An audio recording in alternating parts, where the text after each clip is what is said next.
एक छोटे से गांव में मोहन नाम का एक गरीब किसान रहता था। वो दिन रात खेतों में मेहनत करता, लेकिन फिर भी मुश्किल से अपने घर का खर्च चला पाता था। सुबह होते ही वो हल लेकर खेत में लग जाता, पसीने और चिंता के साथ अपनी जिंदगी को जैसे तैसे आगे बढ़ाता रहता। मोहन की पत्नी सरला एक सीधी साधी और समझदार महिला थी, जो हर हाल में घर संभालती थी। उसकी 2 बेटियां थी। बड़ी बेटी गीता, जो समझदार और अच्छे स्वभाव की थी, और छोटी बेटी नीलम, जो चंचल और चालाक थी, लेकिन अपनी बड़ी बहन से बहुत ईर्ष्या करती थी। दोपहर का समय था। रसोई में सरला चूल्हे के पास बैठी खाना बना रही थी। गीता उसके पास आकर चुपचाप सब्जी काटने लगी। गीता बेटा, तुम हर काम इतनी लगन से करती हो, सच में तुमसे घर संभल जाता है। माँ, ये तो मेरा फर्ज है। आप इतनी मेहनत करती हैं, तो मैं कैसे पीछे रह सकती हूँ। तुम्हारी यही बात मुझे सबसे अच्छी लगती है, शांत स्वभाव और समझदारी। इतना कहते कहते अचानक सरला को ध्यान आता है, अरे नीलम कहाँ है? सुबह से दिखी ही नहीं। नीलम, ओ नीलम! सरला जोर से आवाज लगाती है। कुछ पल सन्नाटा रहता है, फिर तेज कदमों की आवाज आती है। नीलम गुस्से और चिड़चिड़े अंदाज में रसोई में अंदर आती है। क्या है माँ, इतनी जोर जोर से क्यों बुला रही है? मैं कोई खाली नहीं बैठी थी। बात करने का ये तरीका है? मैं बस पूछ रही थी कि तुम कहाँ थी। नीलम हंसते हुए तंज में, आपको मेरी क्या चिंता होगी? आपको तो बस आपकी आदर्श बेटी गीता की ही फिक्र रहती है। गीता, नीलम ऐसा मत बोलो। नीलम गुस्से में बीच में काटते हुए, आप चुप ही रहो दीदी। हर वक्त अच्छी बनने का नाटक मत किया करो। सबके सामने सीधी साधी बनती हो और सारी तारीफें भी तुम ही ले जाती हो।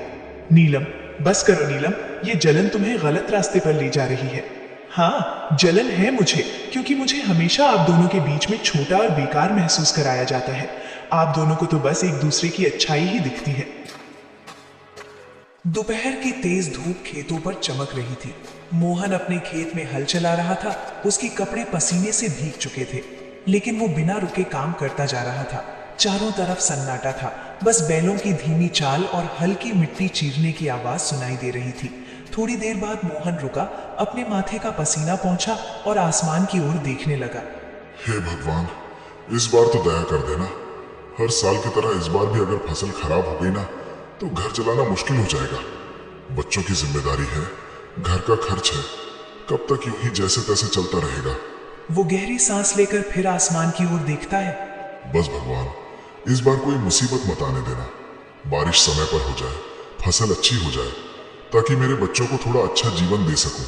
इतना कहकर वो फिर से काम करने लगता है। तभी दूर से कोई आवाज लगाता है, अरे मोहन! मोहन मुड़कर देखता है। उसका दोस्त रामलाल उसकी तरफ आ रहा होता है। क्या बात है भाई, आज तो बड़े सोच में डूबे हुए लग रहे हो। क्या बताऊं रामलाल, किसान की जिंदगी ही ऐसी है। मेहनत तो पूरी करते हैं, लेकिन सब कुछ ऊपर वाले के हाथ में होता है। बिल्कुल सही कहा तुमने। इस बार तो मौसम भी कुछ ठीक नहीं लग रहा। कभी ज्यादा धूप, कभी अचानक बादल। हाँ, बस यही डर लगा रहता है। अगर समय पर बारिश नहीं हुई तो सारी मेहनत बेकार चली जाएगी। लेकिन मेहनत करने वालों का साथ भगवान जरूर देता है। देखना, इस बार सब अच्छा होगा। थोड़ा माहौल हल्का होता है, फिर रामलाल मुस्कुराते हुए पूछता है, अच्छा छोड़ो ये सब, बताओ घर पे सब कैसे हैं? भाभी जी और तुम्हारी दोनों बेटियां कैसी हैं? सब ठीक है। सरला तो हमेशा की तरह घर संभाल रही है, और मेरी बड़ी बेटी गीता, वो तो बहुत समझदार हो गई है। घर के हर काम में हाथ बटाती है, कभी शिकायत नहीं करती। अरे वाह, ये तो बहुत अच्छी बात है। आजकल ऐसी लड़कियां कहाँ मिलती हैं। हाँ, लेकिन छोटी वाली नीलम, उसका स्वभाव थोड़ा अलग है।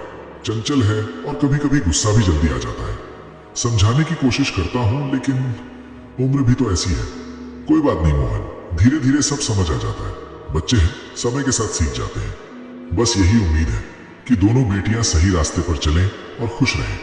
बाकी भगवान की मर्जी। दोनों कुछ पल के लिए खेत की तरफ देखते हैं, फसल, मिट्टी और अपने संघर्ष भरे जीवन को। चलो भाई, हिम्मत मत हारना, सब ठीक होगा। हाँ, उम्मीद तो उसी से है।